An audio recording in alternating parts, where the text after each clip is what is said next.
सेठ जी, मैं राही के क्लब से लेके शमा बेगम के अड्डे तक हर जगह ढूंढ चुका हूँ। बादशाह और लांगा का कुछ पता नहीं चल रहा है।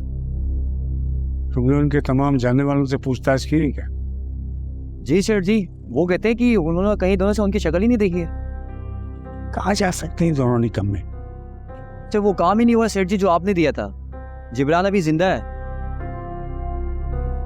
उसने राबी की गुमशुदगी की रिपोर्ट लिखवाने के लिए थाने में कोशिश की, लेकिन वो थानादार आपके जानने वाला है, इसलिए उसने घास नहीं डाली। अच्छा ठीक है, और हाँ, जिब्रान को मारने की जरूरत नहीं है। तो सुनो, दोनों निकम्मों से रब्ता करने की कोशिश करते रहो, और जो भी इत्तला मिले मुझे हिफान से। ठीक है सेठ जी। और हाँ, वो तुम जो शराब की बोतलें लाए थे उसमें से एक चेक की थी मैंने। अच्छा है, टेस्ट अच्छा है। एक काम करो, उसमें से एक आध बोतल और ले आना। आज शायद एक नई मेहमान आने वाली है। और राबी से दिल भर गया क्या सेठ जी?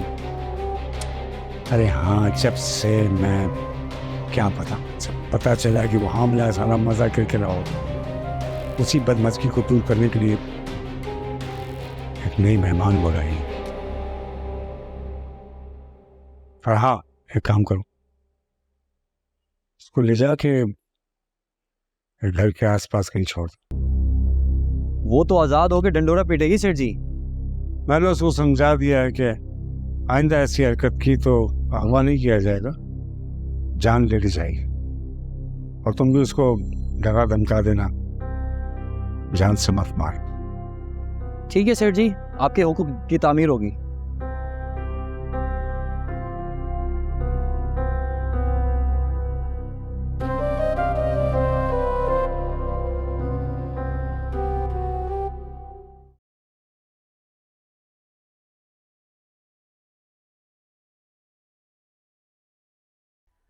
अरे सकीना, ए सकीना, सकीना,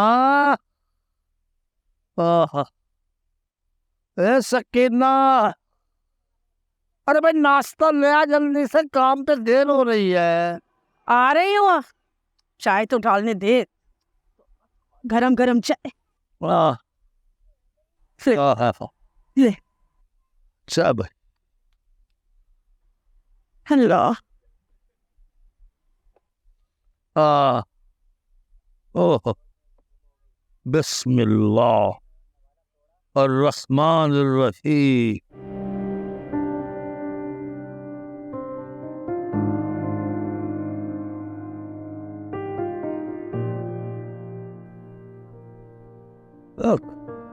सकीना, तो क्या बात है, तू परेशान लग रही है?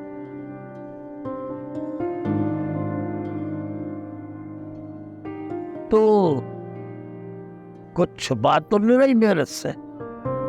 क्यों? जिब्रान आया था, कह रहा था रावी घर पे नहीं है, कह रहा था उसने हर जगह ढूंढा है, इसलिए तो बेचारा इधर आया था देखने के लिए, फिर भी नहीं है।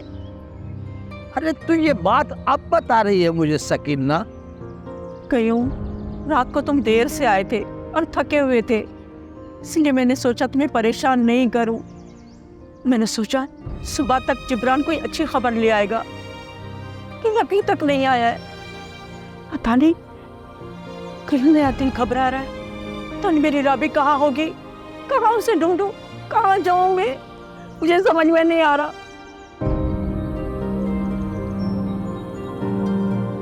जाओ और उसे कहीं देखो।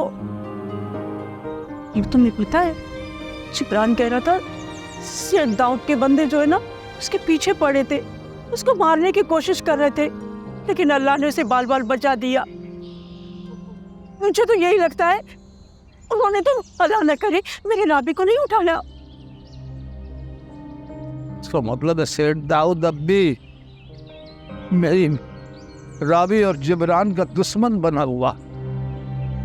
हम क्या कर सकते हैं? सेठ दाऊद का हम क्या कर सकते हैं? कुछ नहीं कर सकते, कुछ भी नहीं कर सकते। मैं जा रहा हूँ अपनी बेटी को देखने, ढूंढने के लिए। कयूं, ओ कयूं, कयूं मैं भी चल रही हूँ तेरे साथ में। कहाँ मेरे साथ खाक चलती फिरेगी तू?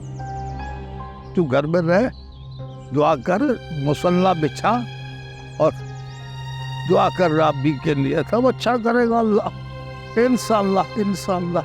मुझे पता नहीं क्या हो रहा है कयूं। अरे अल्लाह अच्छा करेगा, देखना। राबी पता नहीं कहाँ हो। अल्लाह अच्छा करेगा, तू देखना। ढूंढना, सबसे पूछना उसका। कहाँ जाऊँ मैं, कहाँ ढूंढूं? या अल्लाह मेरे राबी जहाँ भी उसको अपने हिफ्ज़ो मार दे रख। रशीद साहब, हम लड़की के माँ बाप हैं, आपसे ज्यादा हम पर बीती। हम ये खोई हुई इज्जत तो वापस नहीं ला सकते, लेकिन लोगों की जबानों पे ताला लगाने के लिए बहुत जरूरी है रशीद साहब कि हम महविश और वहीद की शादी करा। रजा साहब, आप लोगों की बेटी का हमला होना मेरे लिए एक सवालिया निशान बन के रह गया है। और ये बात मैं आप लोगों से पहले भी कह चुका हूँ कि वहीद ने जो कदम उठाया है वो मेरी मर्जी से नहीं उठाया था। लेकिन हमारी बेटी आज जिस अजाब से गुजर रही है, इसमें सारा कसूर आपकी बेटी का है। मेरा कोई कसूर नहीं है, आप ही की बेटी ने मुझे वरगलाया था, वरना मुझे क्या शौक है आपकी बेटी से रिश्ता हो। तुमने भगा के क्यों ले गया था मेरी बेटी को? झूठा। उसके पेट में जो नासूर बन रहा है वो किसका है? अपनी बेटी से पूछें, उसके तो पहले ही 2-4 लड़कों से इश्क चल रहे थे और मुझे तो बाद में पता चला है। लेकिन अब मैं किसी भी कीमत पर आपकी बेटी से शादी नहीं कर सकता। मैंने पहले ही अपने बड़े भाई की बेटी के साथ वहीद का रिश्ता तय कर दिया था, लेकिन आप लोगों की बेटी की वजह से हमारे ताल्लुकात खराब होते होते बचे हैं। मैं मजीद और कोई रिस्क नहीं ले सकता। यानी हमारी इज्जत आग में मिल जाए, लेकिन आपकी रिश्तेदारियों पे कोई आंच ना आए। सर, ये तो कोई इंसाफ नहीं है। हमारे जख्मों पे मरहम रखने के बजाय आप नमक छिड़क करें। रशीद साहब, आप अपने आप को मेरी जगह रखकर सोचें। देखना, आप भी तो बेटियों के बाप हैं। मैं आपको हरगिज़ ये बददुआ नहीं दूंगा कि खुदा न खास्ता आपको भी ये दिन देखना नसीब हो, लेकिन जिस खामोशी के साथ हमारी बेटी ने हमारा एतमाद तोड़ा है, ये हादसा किसी के साथ भी पेश आ सकता है। रशीद साहब, मैंने आप लोगों से जो अर्ज करनी थी वो मैं कर चुका हूँ। अब आप लोगों की मर्जी है, जो चाहे करें, जो चाहे सोचें। और हाँ, अब हमारे घर से किसी भी किस्म का कोई भी रिश्ता जोड़ने का मत सोचेगा। उसने मेरा मुस्तकबिल ख़राब किया है। देखिए, जो मसला यहाँ हल हो सकता है ना, उसे अल्लाह ताला की अदालत में मुंतकिल मत कीजिए। यहाँ माफ़ी की गुंजाइश है। अल्लाह की अदालत ऐसी है जहाँ किसी की कोई गवाही काम नहीं आएगी। ना बेटा बाप का साथ देगा, ना बाप बेटे का साथ देगा। इसीलिए यहीं पर हर किसी को अपने हिसाब चुकता करना पड़ेगा। मेरा ख्याल है हमें समझाने से बेहतर है कि आप लोग यहाँ से चले जाएं। हमें आप लोगों से अब मज़ीद कोई वास्ता नहीं रखना। अब आप लोग जा सकते हैं।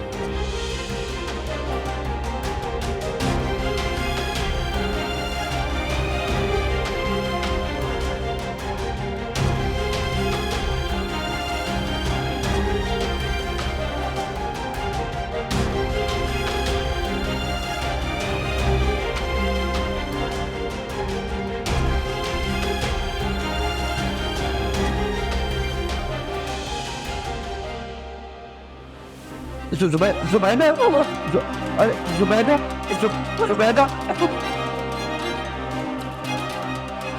पानी लाओ। जुबैदा,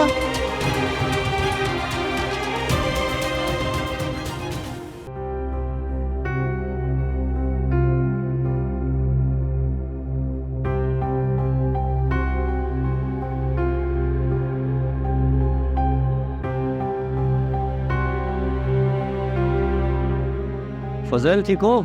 शेरू भाई कैसे तबीयत है आपकी? आपको आने में देर हो गई, सेठ साहब तो चले गए। हाँ, लेकिन सेठ के साथ गाड़ी में कौन था? मालूम भी थी ना। मानो भैया क्या कर?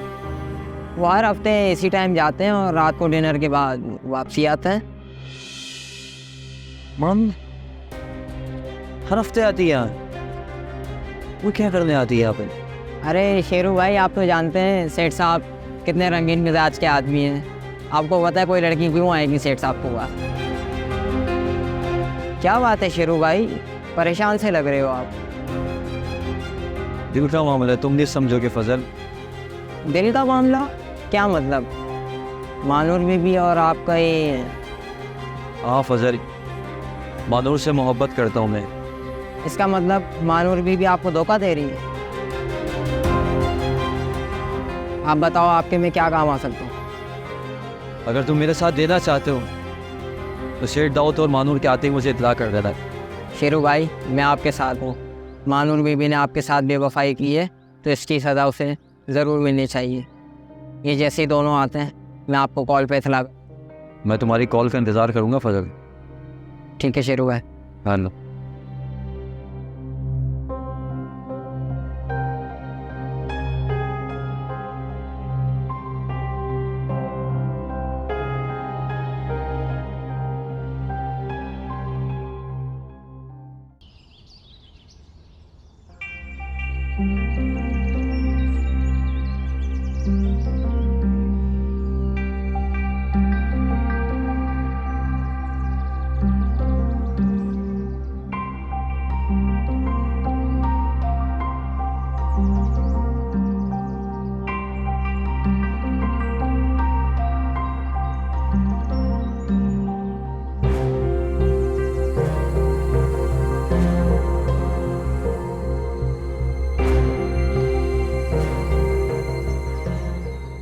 मोइस, मैंने तुम्हें भेजा था ना, वहाँ क्या हो रहा है बताओ? कोई लड़ाई तो नहीं हो रही? सब ठीक है ना वहाँ पर?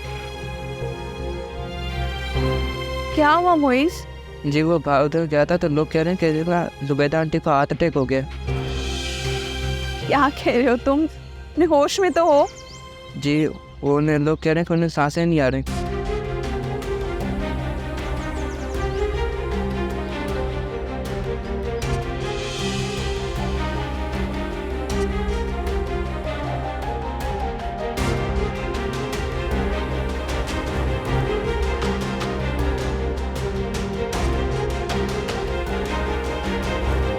अम्मा,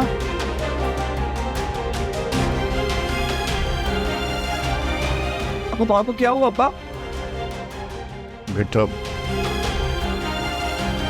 तुम्हारी अम्मी अब दुनिया में नहीं रही। अम्मी तुमने क्या किया अम्मा? आप मुझे छोड़ के नहीं जा सकते। राजा साहब, मेहरबानी करके आप जुबैदा बहन की लाश को यहाँ से ले जाइए, वरना मेरा घर एक तमाशगाह बन जाएगा।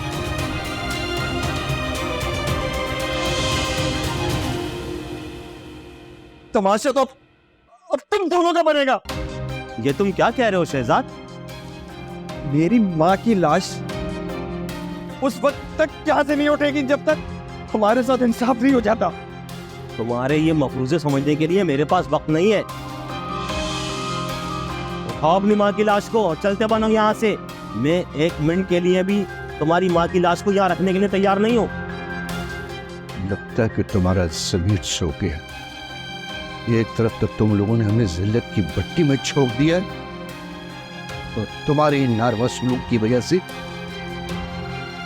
मेरी बीवी हमसे नाता तोड़ गई। तुम्हें अभी तक मेरे दर्द का एहसास नहीं?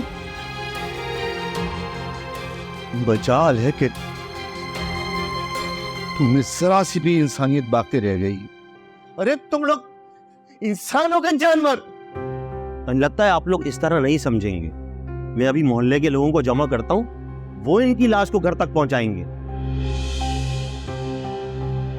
अगर किसी ने मेरी माँ की तरफ एक कदम भी उठाया, उसकी मैं टांगे तोड़ दूंगा।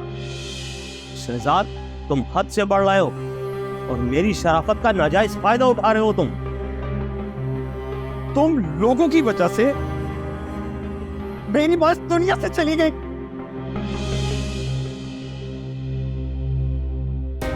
तुम लोगों को इसका हिसाब देना हो।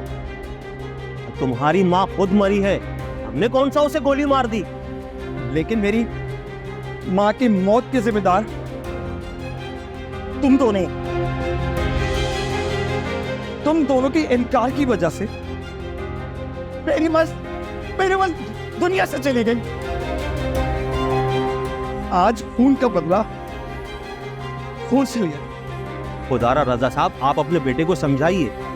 आप तो खुद गवाह है ना कि आपकी बीवी की मौत हार्ट अटैक से हुई है। ये खामखा हम पर इल्जाम लगा रहा है।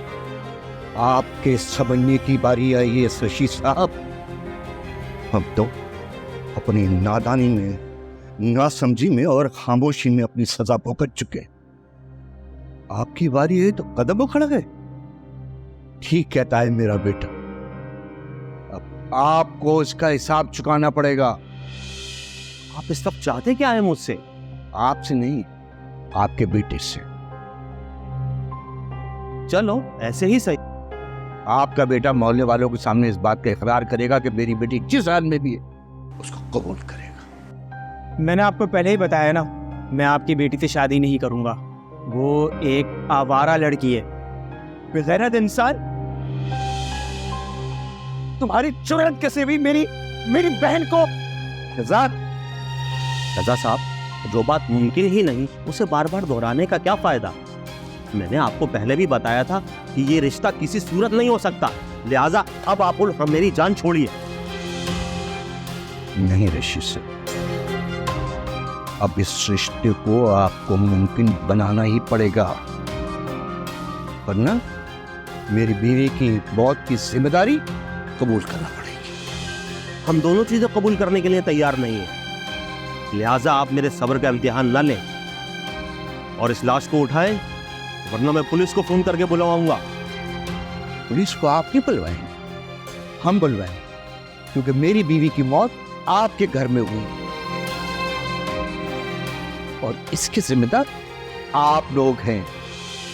ये सरासर बेबुनियाद इल्जाम है। आप समझने की कोशिश क्यों नहीं कर रहे? शहजाद, मेरा ख्याल है कि पुलिस को बुलवाओ। ये लोग इस तरह नहीं मानेंगे, बहुत ढीठ लोग हैं, ये डंडे की जबान समझते हैं। शहजाद रुको। रजा साहब, कुछ तो हमारी इज्जत का ख्याल कीजिए। जब आपने हमें इस काबिल ही समझा तो आप कैसे मुस्तहिक हो सकते हैं इस बात के?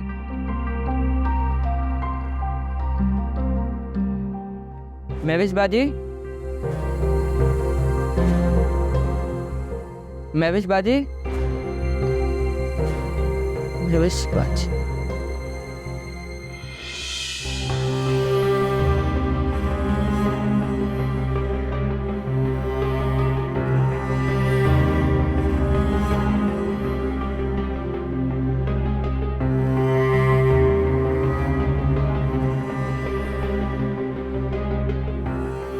ठीक है, मैं आपको जबान दे दूं, ये वहीद और महविश की शादी कर दीजिए।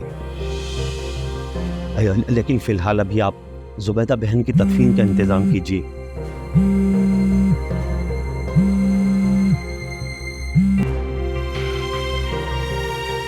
हेलो जी, महविश, क्या हुआ महविश को? क्या? ठीक है, मैं आए जी। अब्बा, अब्बा माँ की लाश में लगी। चलो अब्बा, अब्बा चलो अब्बा, मैं इंतजाम करता हूँ। माँ को लेकर इंतजाम करता हूँ।